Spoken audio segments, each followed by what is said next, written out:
আপনার যে বাবা, যে সন্তান তার বাবাকে বাবা বলে ডাকে না, এটার ইতিহাস খুঁজে দেখবেন ওই লোকটা তার সন্তানকে ঠিকমতো ভালোবাসে নাই।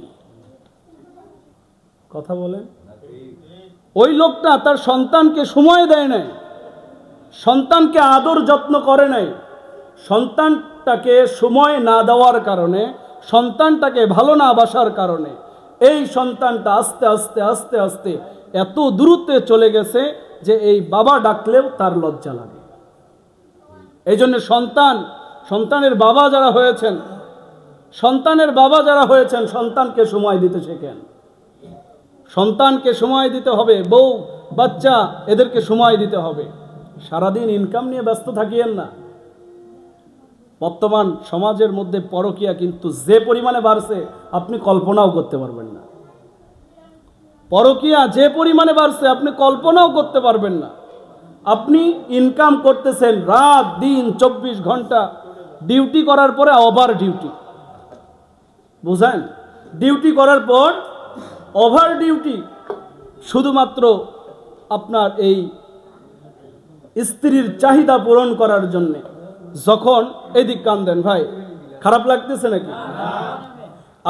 আপনার স্ত্রীর চাহিদা পূরণ করার জন্যে ডিউটির পরে ওভার ডিউটি করলেন, 8 ঘন্টার জায়গায় 12 ঘন্টা, 13 ঘন্টা, 14 ঘন্টা ডিউটি করলেন। বাড়িতে এসে আপনি তো ক্লান্ত শরীর, আপনার তো ভালো লাগতেছে না। আপনার শুধু মন যে বাড়িতে গেলেই বিছানায় খালি শুয়ে যাব।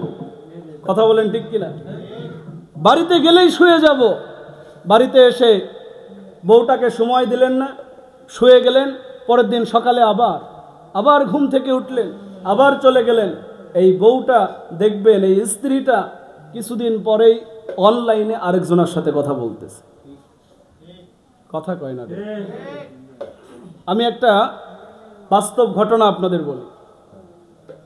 সন্তানকে সময় না দেওয়ার বাস্তব ঘটনা বলি আপনাদের। এক লোক ঔষধ কোম্পানিতে চাকরি করে। কি কোম্পানিতে? ঔষধ কোম্পানিতে চাকরি করে। এদের ডিউটি হলো ফজরের পর থেকে রাত 12টা-1টা পর্যন্ত। বলেন তো কিভাবে? ফজরের পর আসে তাড়াতাড়ি, ব্যাগ ট্যাগ গোছে, ফজরের পর আসে, ডাক্তারের এরা ভিজিট করতে হয়, ডাক্তারের পিছে পিছে দৌড়াতে হয়। ডাক্তারের ভিজিট শেষে তাদেরকে অর্ডার কাটার জন্যে দোকানে, ঔষধের ফার্মেসিতে দোকানে দোকানে ঘুরতে হয়। এইটা যে যখন অর্ডার সে কনফার্ম করলো, তারপর মাগরিবের পর, এশার পর তাকে আবার কালেকশন করতে হয়। রাত 12টা-1টা পর্যন্ত কালেকশন করে বাড়িতে আসে। তো সন্তান যে হয়েছে তার, এই সন্তানটার বয়স হচ্ছে প্রায় 8 থেকে 9 বছর। তার এক রিলেটিভ তাকে জিজ্ঞাসা করলো, ভাই আপনার না ছেলে সন্তান আছে? কয় হ্যাঁ আছে। তো কয় বয়স কত? কত বড় হয়েছে? কয় এত বড় হয়েছে। কত বড়? হাত দিয়ে দেখাইছে এত বড়। কয় মানুষ দেখায় এত বড়, আপনি দেখান এত বড়। কয় ভাই এইটা দেখাইছি, এটারও কারণ আছে।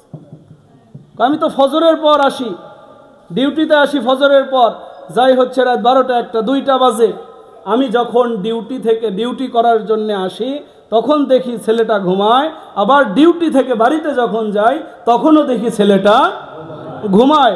আমি ওরে কোনোদিন দাঁড়ানো অবস্থায় দেখি নাই, জন্মের পর থেকে এই পর্যন্ত দাঁড়ানো অবস্থায় দেখি নাই। এই জন্যে ওরে খালি শোয়া অবস্থায় দেখি, জন্যে বললাম ছেলে আমার এত বড়। কথা বুঝছেন তো? এই যে এই ছেলেটা কোনোদিন বাবার প্রতি ভালোবাসা থাকবে? এই যে বউটা স্বামীর প্রতি ভালোবাসা থাকবে? সম্মানিত হাজিরিন, এই জন্য পরিবারকে সময় দিতে হবে। কারো সময় দেওয়া লাগবে? আরো জোরে বলেন না। পরিবারকে সময় দেওয়া লাগবে। যে ব্যবসা নিয়ে আপনি পড়ে আছেন, বউ চলে গেলে ব্যবসা চলে গেলে ব্যবসা পাবেন, বউ চলে গেলে এই মান সম্মান যেটা চলে যাবে এটা কখনো খুঁজে পাবেন